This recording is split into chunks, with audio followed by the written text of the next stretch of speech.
Sweeter Than Honey. This is a set of videos that is to help you to read the Bible for yourself and give you a set of tools. I'm going to give you one more tool before we jump into the book of Leviticus, which I'm really excited for. It's not a book that I've ever studied in great detail, but now that I'm starting to actually, I'm just appreciating it more and more. It's a really wonderful book, so please join me for that. And this is your last little top tip. When you are reading the Bible, often it can be very difficult to have a storyline in your head, okay?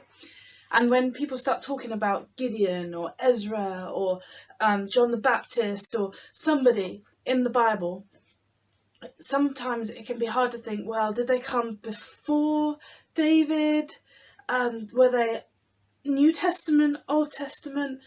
Were they around the time of Moses? Like, what's happening there? And until you've got that storyline in your head, it can be very confusing.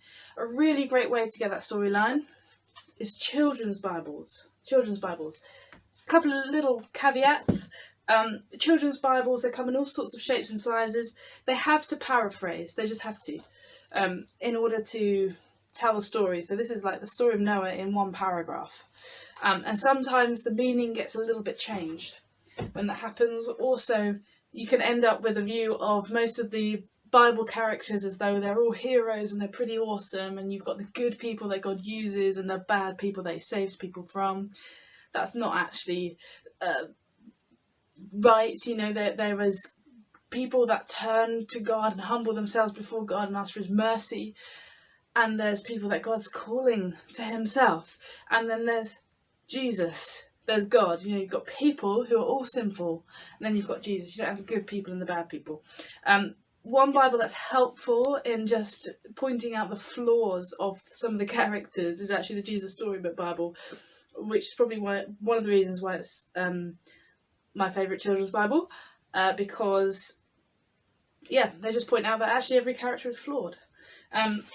Whereas if you read this Bible, the Lift the Flat Bible, or some of the other ones, actually all of the characters God uses seem to be perfect. And then when you jump to an adult Bible and you realise, oh my goodness, there's some really scandalous things in basically every story, then it can be a bit shocking for children to make that leap. So actually the Jesus Storybook Bible is a really good middle one.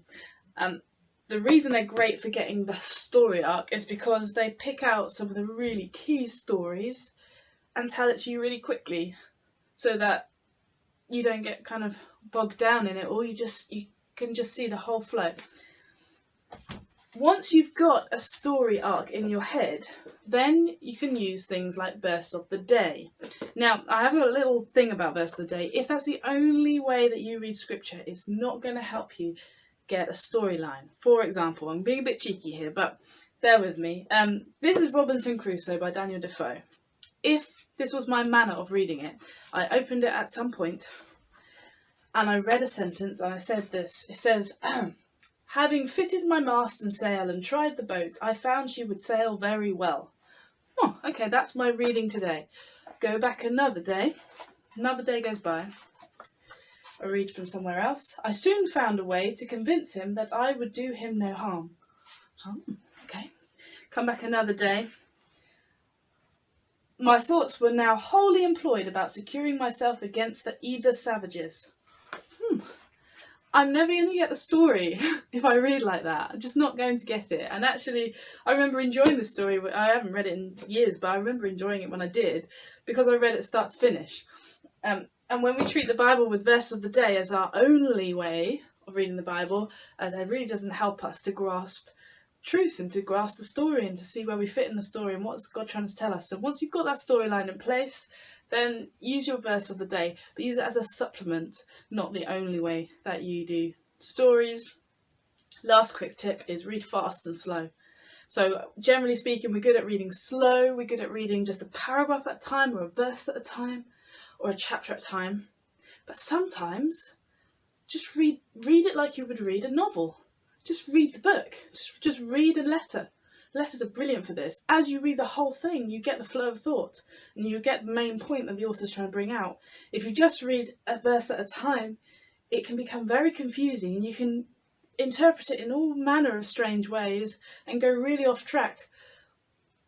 But if you read it all at once, then you get the flow of thought, you get what the point is. The same with the narratives, the stories, the historical stories. You can see what's the main point, what's the vast story, what's the top level story going on here. Same with the prophecies. You know, read a prophetic book, and then after you've got a flow, then you go into the each chunk, each small bit, after you've got a storyline in your head. So read fast over the whole thing, get the sweep of scripture, and read slow.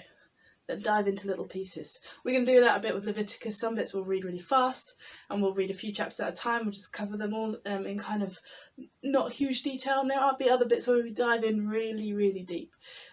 So yeah, both are good. Both are really helpful. Get a storyline in your head. If you struggle with storylines, use a children's Bible. They're brilliant. They really are. Okay, be blessed. I look forward to going through Leviticus with you. See you soon. There is joy, there is peace, there is power.